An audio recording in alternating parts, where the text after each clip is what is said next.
les prérequis de l'onction.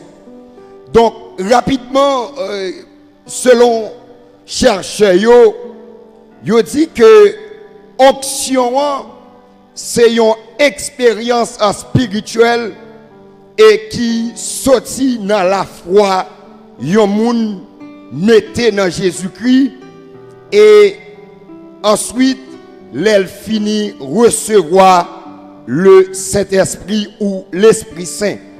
Et quelque part, il y a l'autre définition de onction. Selon la Bible, c'est un geste symbolique, rituel, qui se réfère à une application d'huile sainte sur une personne ou bien sur un objet. Donc, la deuxième définition attribuée à l'onction, c'est plus précisément dans l'Ancien Testament. Parce que dans l'Ancien Testament, tout le monde qui te compte travail dans l'activité bon Dieu, il était toujours consacré. Et tous les objets qui étaient destinés aux activités de Dieu, ils étaient toujours consacrés pour bon Dieu.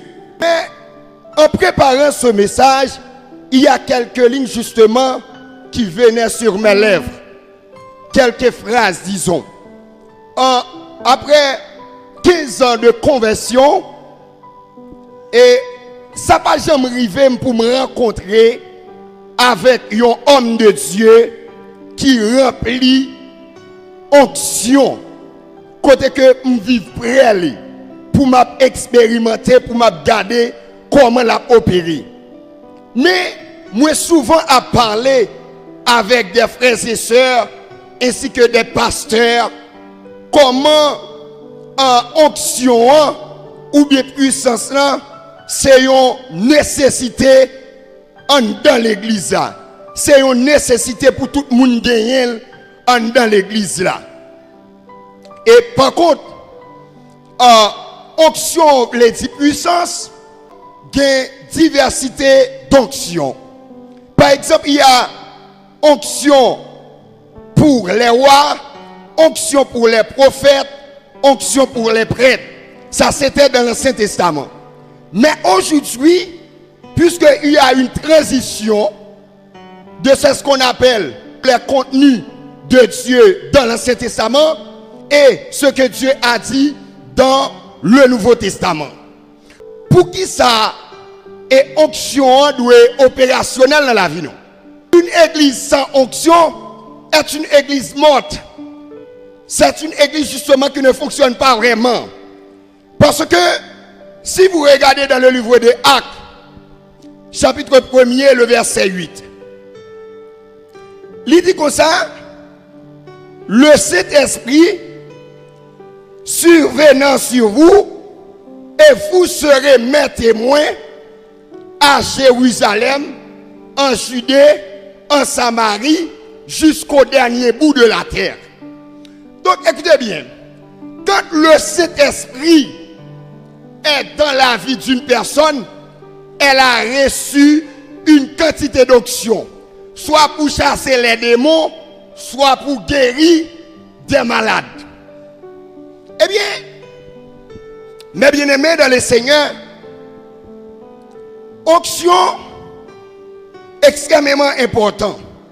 Nous regardons lorsque Moïse travaille dans l'œuvre de Dieu, Aaron était bon côté Moïse. Et c'est pour ça que Moïse ouais Aaron pour Aaron capable de travailler pour bon Dieu. Mais question m'a posée matin. Est-ce que nous connaissons qui ça qui primordial ou bien qui fondamental pour onction ça capable opérationnel dans la vie non? D'abord, vous devez être converti. Être converti, mes bien-aimés, c'est la première étape vers l'onction que même les prophètes et les hommes désirent consiste à être converti, changer, transformer ou rendre quelque chose de différent. Et il peut également être utilisé pour parler de changer de croyance religieuse. Si je me rencontre avec des personnes, par exemple, de même période avec moi, converti, et je dit, je me changer. Donc, il y a fait plusieurs réflexions. Est-ce que c'est la religion qui me changer? Est-ce que c'est l'église qui me changer? Non, ce n'est pas l'église qui me changer. Mais plutôt, moi, je prends dimension la caille bon Dieu. Parce que le chrétien n'est pas statique, ou la vie du chrétien n'est pas statique, mais elle est dynamique. Le chrétien doit évoluer dans la maison de l'Éternel. La même conception que j'avais lorsque je m'étais fait converti, eh bien, après des années, conception ça a dû changer. Alors, si c'était facile auparavant pour me porter, pas problème, pas ça mon abdim, mais après me finir une certaine année dans l'évangile, moi je dois prendre poids. Regardez avec moi dans le livre de Matthieu, chapitre 13, le verset 15. Il dit, ce passage, mes bien-aimés, montrez-nous changement qui doit être fait dans la vie mounsa. Donc, être converti, c'est changer d'attitude, changer de comportement. C'est pour cela, dans Actes chapitre 2, le verset 37-38, lorsque Pierre a prêché, monsieur paraît, mesdames paraît, il dit, frère, que ferons-nous donc? Qui ça pour nous faire? Pierre te dit, repentez-vous et que chacun de vous soit baptisé et alors vous recevez le don du Saint-Esprit. Ça veut dire que pour recevoir onction, ou besoin qu'il y ait un Saint-Esprit dans la vie. Et je ne peux pas comprendre comment un chrétien peut évoluer, peut grandir si il refuse de recevoir le baptême.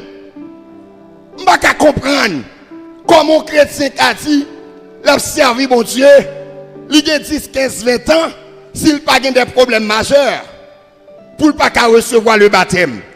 Or, le baptême, c'est une déclaration solennelle. C'est un message envoyé à tout le monde pour dire que vous avez une position en Dieu. Et maintenant, mes bien-aimés dans le Seigneur, il dit que l'onction capable de paraître sous plusieurs formes. Il y a onction de guérison. Pour que l'on soit capable de recevoir onction pour guérir les gens, il a besoin de changer pour être capable de recevoir grâce à dans la vie. Même Jean, apôtre Paul, auparavant, il n'a pas qu'à comprendre qui ça onction, mon Dieu. Il n'a pas qu'à comprendre qui ça puissance, mon Dieu. Mais sur la route de Damas, Dieu l'a frappé par un rayon lumineux et apôtre Paul a succombé.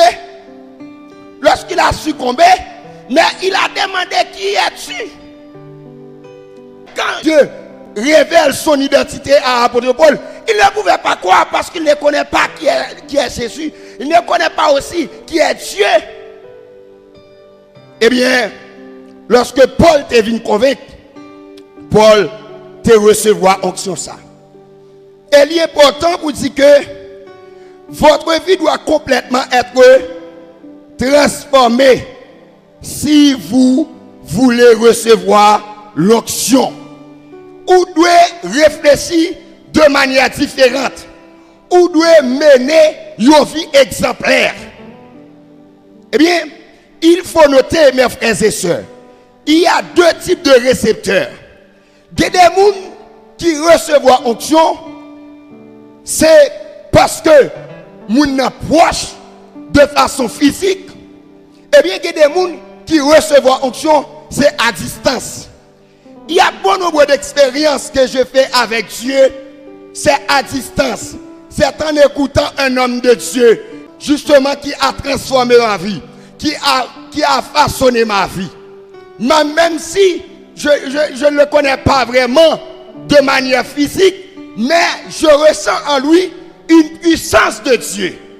Et Dieu m'a donné la capacité aussi de discerner quel type de puissance que cette personne-là possède.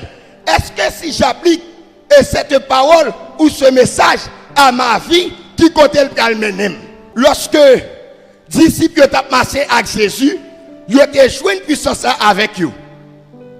Et c'est peut-être ça, il faut que nous arrivions à faire différence entre une personne qui a le don de prophétie et une personne qui est prophète. Eh bien, le prophète, c'est le message même. Il ne porte pas le message. Regardez pour nous.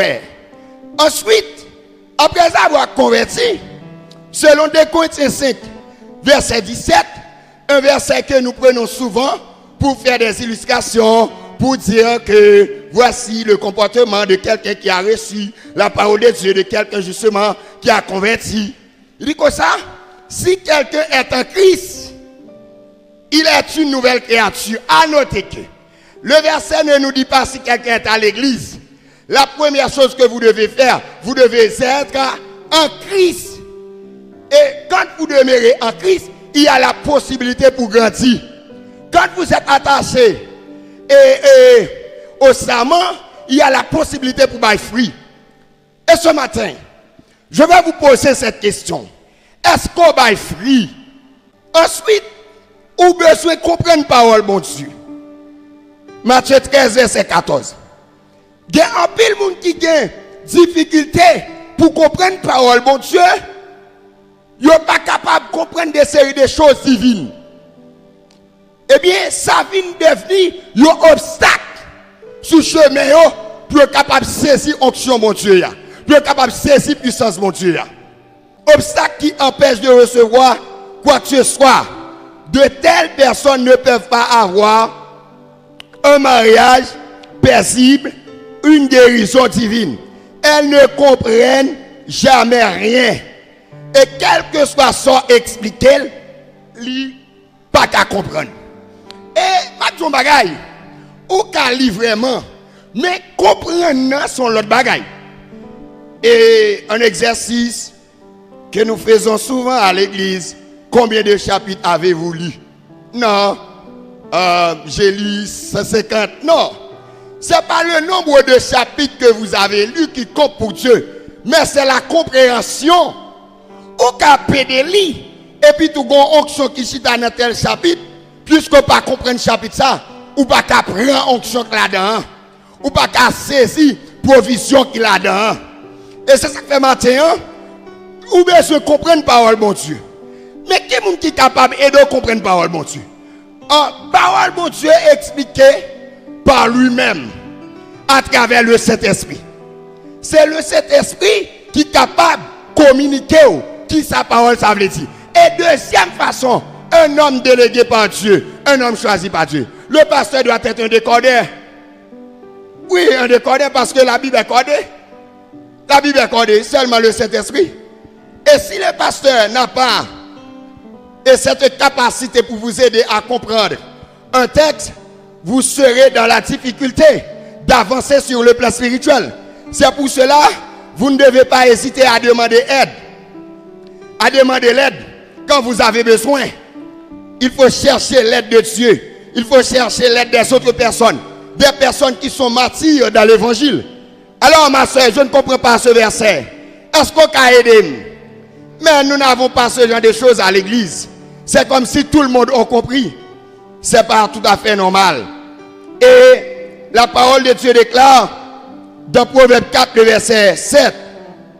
Il dit comme ça, il est essentiel de comprendre ce qui est dit pour que l'onction traverse la barrière de votre intelligence et pénètre votre esprit. C'est pour comprendre, pour traverser l'intelligence et après ça pour entrer dans l'esprit. C'est même Yamdou pour guérir, lui demander un processus. Il y a plein de monde qui a touché, il a guéri, il a pensé son mais ça fait non. Il y a trois travail pour faire. Dans l'esprit, un, il croit au guéri, dans l'âme, deux, il croit au guéri, et puis dans l'âme, il faut information par quoi. Et puis quoi, guéri. Il est important. Lorsque vous manquez de l'intelligence, votre cerveau constitue un obstacle. Cerveau, nous, constitue un obstacle pour nous comprendre la parole, mon Dieu, pour nous recevoir onction. Ces obstacles, justement, vous coupent de la parole de Dieu et de toutes les bénédictions qui l'accompagnent. Ça veut dire que le travail, ça cerveau à faire dans vous-même, lui couper toute bénédiction bon Dieu te gen pour le baou. Pas de bagaille. Matthieu 6, verset 33 dit, cherchez premièrement le royaume et la justice de Dieu.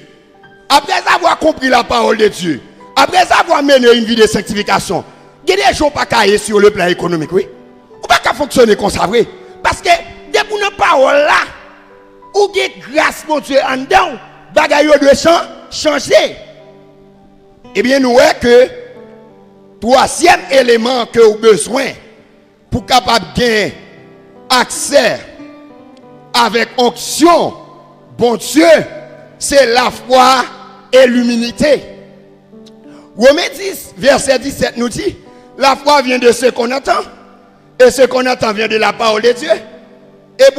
Hébreux chapitre 11, pas vrai? Hein, qui ça dit? L'église, vous connaissez ce verset qui parle de la foi.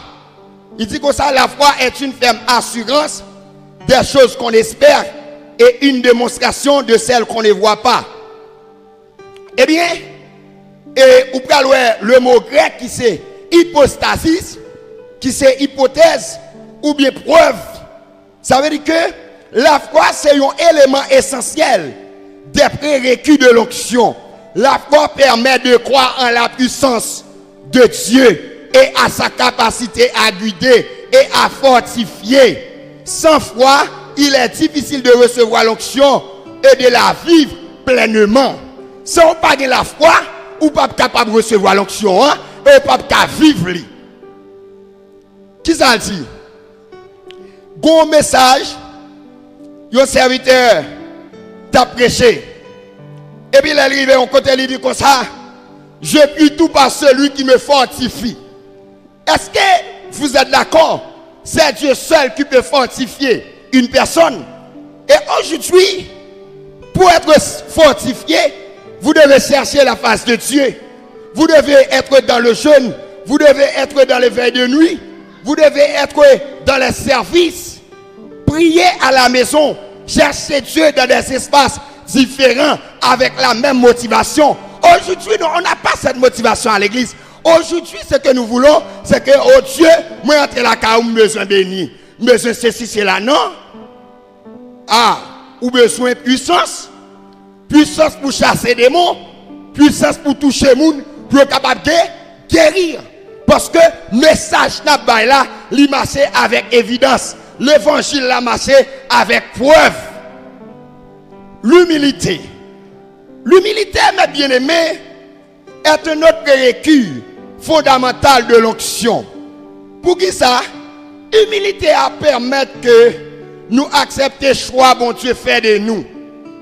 Et de se laisser guider par lui. C'est pour cela, l'apôtre Paul dit, ce n'est pas pour moi un sujet de gloire d'avoir eu l'opportunité de partager la parole de Dieu. Mais c'est une nécessité. Mais qui m'a mis dans cette nécessité? C'est Dieu qui m'a mis dans cette nécessité. C'est bon Dieu qui m'a mis dans cette nécessité. Ça. Eh bien, humblement, l'apôtre Paul a accepté l'appel là.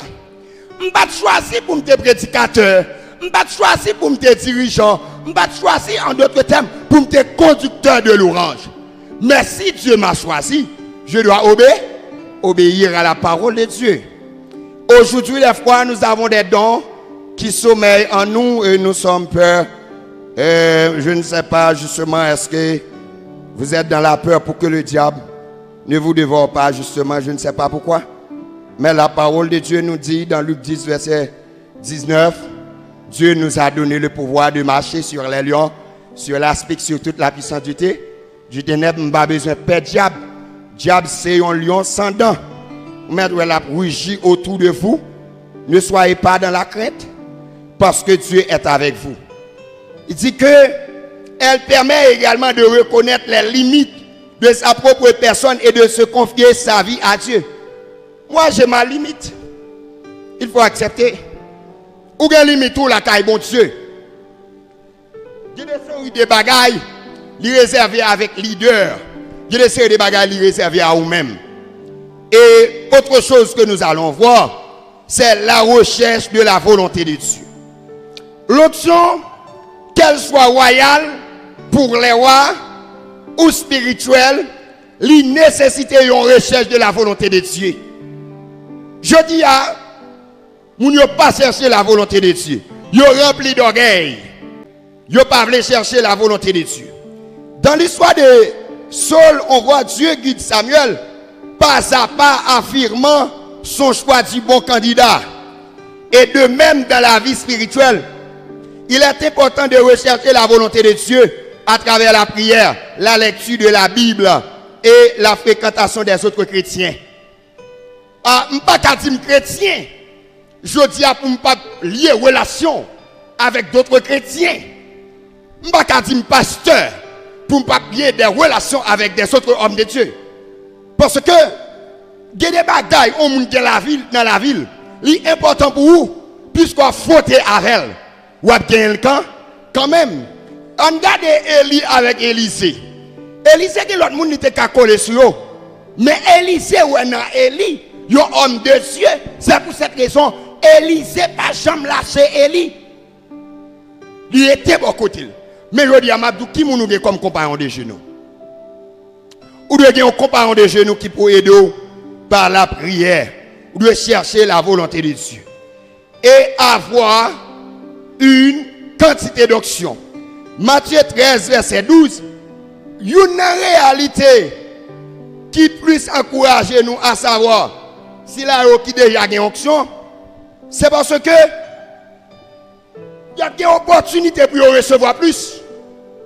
Pas de ça. Bon verset qui déclarait nul n'entrera dans mon temple avec les mains vides. Eh bien, où doit un minimum la caillou, où doit chercher minimum non. Gon pasteur qui aide mon travail sous la vie.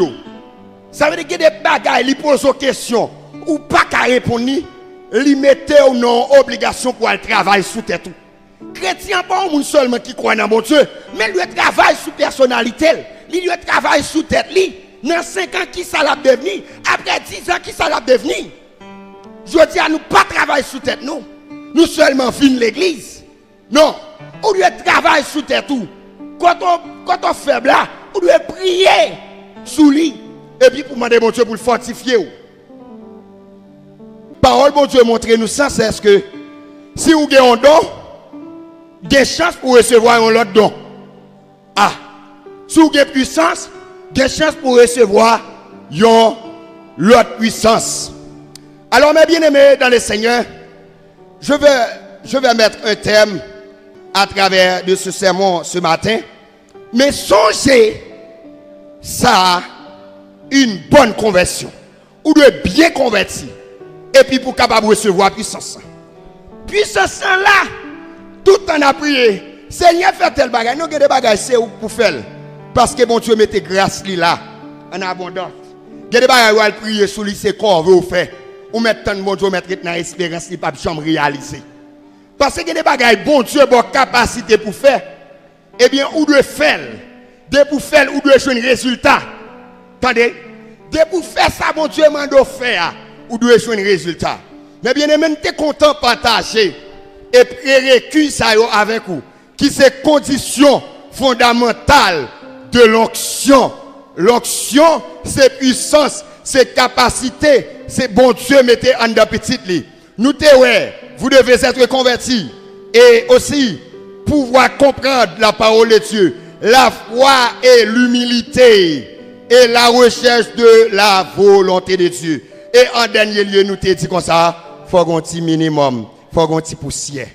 Eh bien, mes bien-aimés, si vous n'avez pas de minimum, non, si vous n'avez pas de gain, ça, bon Dieu m'a demandé pour le mettre sous port là, c'est à chercher lui. À chercher la caille, bon Dieu, parce que il dit comme ça, dans verset, il dit comme ça, car je vous ai donné le pouvoir de marcher sur les lions, sur l'aspic, sur les serpents, sur les scorpions, et personne ne pourra vous nuire. Ce sont les prérequis de l'onction. Soyez bénis dans le Seigneur. Que Dieu vous soit en aide.